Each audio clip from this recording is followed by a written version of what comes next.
संसार में दुख का कारण आसक्ति और चाह ही है। महाभारत में लिखा है कि संसार के सभी संपत्ति एक आदमी को दे दिया जाए। जितनी सुंदर स्त्रियां हैं एक आदमी को दे दिया जाए। संसार में जितने भी खदानें हैं एक आदमी को दे दिया जाए। कुल मिला के कहना यही है कि संसार की सारी संपत्ति भी एक आदमी को दे दिया जाए तो भी वह संतुष्ट नहीं होगा। फिर चाहेगा कि स्वर्ग भी हमारा हो जाए। इस तरह लोभ का कहीं अंत नहीं है और आदमी अतृप्त ही रह जाता है। इसलिए सुखी रहना है तो संसार में आसक्ति रहित होकर के रहो। जैसे कमल पानी में रहने के बाद भी कमल के पत्तियों पर पानी नहीं ठहरता है, उसी प्रकार से कर्मण्येवाधिकारस्ते मा फलेषु कदाचन। कर्म करने में तुम्हारा अधिकार है, फल में नहीं, क्योंकि फल तुम्हारे चाहे अनुसार नहीं मिलता है। इसलिए निरासक्त होकर के संसार में कार्य करना ही सुखी होने का राज है।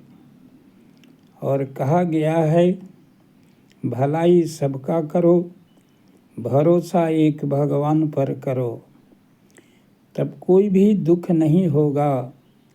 क्योंकि कहा गया है आशा ही परमम दुखम नैरासम परमम सुखम।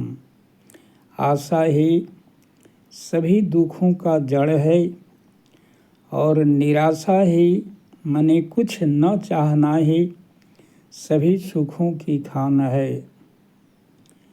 इसलिए सब कुछ करते हुए संसार में ऐसा रहना चाहिए। जब कुछ नहीं चाहिए तो तुम्हारे पास सब कुछ होगा। क्योंकि कहा गया है जाको कछु न चाहिए सोई शहंशाह। जिसे कुछ नहीं चाहिए वही शाहों का शाह यानी शहंशाह है। क्योंकि जब तक चाह रहेगा वही आह को निकालता है और जब तक मान खोजोगे तब तक मान से दूर रहेगा। इसलिए कांचन, कामनी और कीर्ति तीनों ये कष्ट देने वाले हैं। क्योंकि संसार के धन कमाने में कष्ट है, उसकी रक्षा करने में परेशानी है और चोर उच्चकों से बचाने में भी परेशानी है। इनकम टैक्स का छापा मारे पड़ेगा। यानी धन में अनेक बुराइयां हैं। इसलिए धन उतना ही कमाओ जितना से परिवार का पालन हो जाए और सुखपूर्वक तुम जी सको। अधिक धन केवल परेशानी और टेंशन का कारण है। इसलिए असली धन राम रूपी धन है